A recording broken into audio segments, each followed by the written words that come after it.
Hello and welcome to Reviews. Oh, Jason Aaron, Jason Aaron. What are you doing with this book? What are you doing with this book? This is the Avengers. You know, they have a movie coming out in a few months, a highly anticipated movie, and this is your cover. This is what's going to sell people. Come on, Butters. There she is. Hi. I'd rather look at her than this book. Yeah, sorry. She does this every time I turn on the camera. Let's move on away here. Um, yeah, what was I saying? Yeah, that's right. Yeah, this is how we're going to sell the book. With Kazar and Gorilla Man and Odin. I, I don't get this book. I don't. First off, I'm going to say, I've said it before. I'm not really a fan of the Black Panther. I never have been. He's just never interested me. He's never hooked me. And this book, this is Black Panther's book. And this, I kind of worry that this is, turning into Black Panther and the Avengers. Yeah, I know his movie did fantastic. I've heard it's good. I haven't seen it.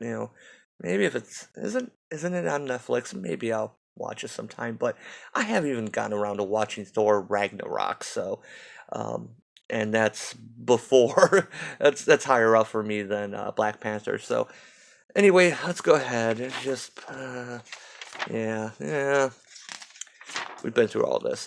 So we have Jarvis. It's the Black Panther escorting Jarvis around so he could see the new. I'm gonna have to keep moving over because Butters keeps trying to get in the frame. What a good girl. Um, Black Panther is escorting Jarvis around. Now, did Jarvis get fat again? Wasn't he skinnier when he was giving the Wasp driving lessons? Nadia Pym, not Jan, of course, but yeah, and Jarvis is the one that brings up the fact that they're living in a corpse, which everyone seems to be okay with. And the Black Panther tries to say, oh, it's what the Celestials wanted. But everyone seems strangely okay with it. No one seems creeped. Even Dr. McCoy was creeped out by the teleporters in Star Trek. He didn't like beaming places. So yeah, this issue is I can skip through this so quickly. It's how he basically recruits the different teams. It's all about the support teams for the Avengers. He recruits Gorilla Man to be head of security. Um, Nadia Pym, Nadia Pym. Oh my God, I can't believe I did that. Jenna Van Dyne. This is a cool picture actually. This is a cool panel. But founding member. She should be on the Avengers team. She used to be the chairperson. She led the Avengers. And now she's one of their support agents. And that's the other thing. These people are the support team. When they get introduced throughout the book, they're labeled as being agents of Wakanda. Not, Avengers IT. No, it's, and it's stupid stuff like this where, listen, Butters, come on. Take whatever you need.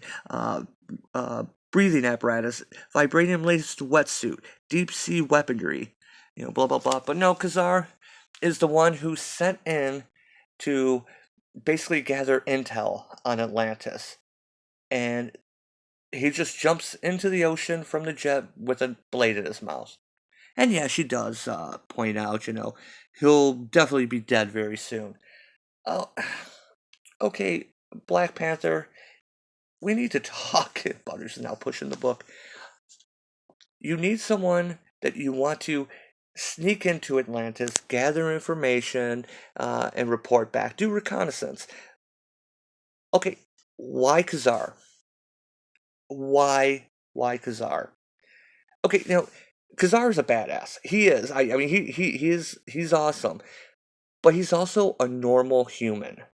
Okay, he's like if you were to send Dwayne Johnson and just say, here, we need you to go check out Atlantis. and just drop them off in the middle of the ocean. Um, did anyone tell them that Kazar can't breathe underwater?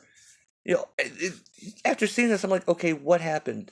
Did he swim down, a couple yards and then like, oh wait, this water, I'm in the middle of the ocean.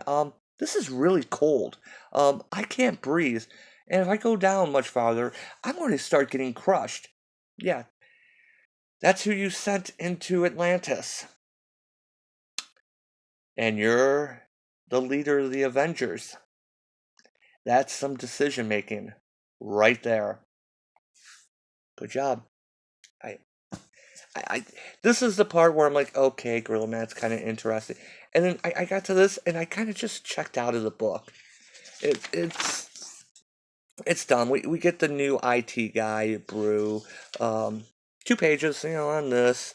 Um, the only cool part is really the Wasp in space. When she rescued Blade, she's getting attacked by vampires, and she got Morbius with her, and then Moonwolf shows up. He's also, I think he even says, Agent of Wakanda. Did I say Moonwolf? Manwolf. Agent of Wakanda. And then T'Challa goes and talks to Odin for a bit. To get what Odin, his spies, his ravens have learned about the undead civil war that's brewing. And yeah, they're buddies. Yeah, that's how awesome Black Panther is. He's buddies with gods. I mean, not just Thor, granted, but he hangs out with Odin. He's like the only one that visits Odin.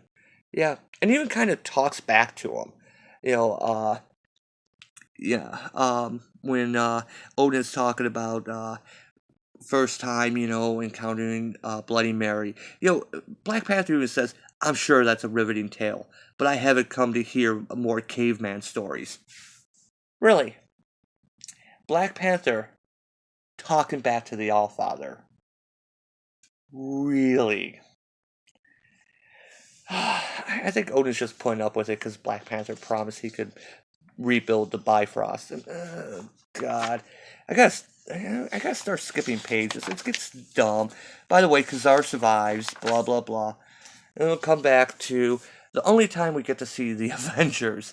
Um, and we see the report is, as you see, it does appear Namor is currently planning a full-scale invasion, though his operatives remain an ongoing threat across the world's sea lines. And Cap's like, good lord, T'Challa, this is first-hand intelligence from the bottom of the ocean, time-stamped yesterday. How did you gather this? Yeah, how did Kazar do that from the bottom of the ocean? How? Oh, I have my agents in the field. Every field. Yeah. Um, this is some kind of, like, Nick Fury type thing that always ends up blowing up in someone's face.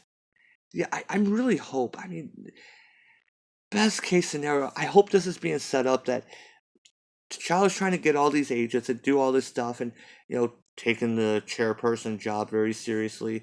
And I hope it all blows up in his face. I hope that's what they're leading to. And yeah, basically, yeah, Blade. Blade's the new Avenger, and they have a vampire war coming up. So yeah, remember the whole Atlantis thing being set up, and that looked like where it was going, and then we had the Winter Guard and everything, and it looked like it was going like this whole world base. We started setting up things, and I understand there's a long game, but it seemed like the whole Atlantis thing has kind of fizzled out. I kind of couldn't help but wonder if uh, editorial has stepped in and said that no, no, we're not going to do this with Namor. You know, back down on that, back it down, pull it back. So now we're going to twist and go with a vampire war. But hey, next issue, we have um, uh, Andrea Sorrentino joins series writer for another flashback tale. Oh God, of the first Iron Fist. Why? Why are we doing this? Yeah, yeah, scratch it, Butters. Scratch it. Here we go. Here's a crotch shot. Hey, Is anyone going to be complaining about this cover? Yeah. That's Butters. It's not the pussycat I'm talking about. I need you to back up. Yeah. Okay, just lay down. That'll work. Is anyone going to complain about this crotch shot? Let me pull it back here. Butters is trying to censor it. Even my cat is trying to censor it. Yeah, is anyone going to complain about this cover? Which is basically just the world is Iron Fist gynecologist, apparently. Yeah, this book it's dumb. It's this whole series. I mean, I guess I should be thankful. We only get one panel of Jen Walters. She doesn't say anything. Just sits there with her arms crossed. So no character assassination on that. Although it does seem like she's kind of staring at Thor. God. Yeah, look at that. I just now noticed that. Everyone else is facing the Black Panther or the desk, like Thor. Except for Jen. She's facing Thor, her chair. Interesting. Interesting body language. Yeah, this series is dumb. It really is, and it's getting inconsistent. It's not building anything, and this is a swerve. This is, the support team. You buy the Avengers book to learn about the support team, sending agents completely, literally out of their element. Kazar is from the Savage Land, a jungle. Let's send him into the ocean. Sure, let's just... Somehow he was able to gather intelligence at the bottom of the ocean with a loincloth and a knife. Hey, this poor saber-toothed tiger didn't even make it into the issue. I'm sorry. A Zabu, agent of Wakanda. This book is dumb. And now we're going to break it up again for another flashback tale about Avengers 1 million BC. Who cares? Who cares about the Avengers 1 million BC? Maybe this is a real long game. And you know what the worst part about this issue? What ticks me off? Almost the entirety of this issue could have been done 2 pages. 2 pages. Page 1, you have Black Panther saying, here's our support team. So-and-so does this. So-and-so does this. So-and-so, so-and-so, so-and-so.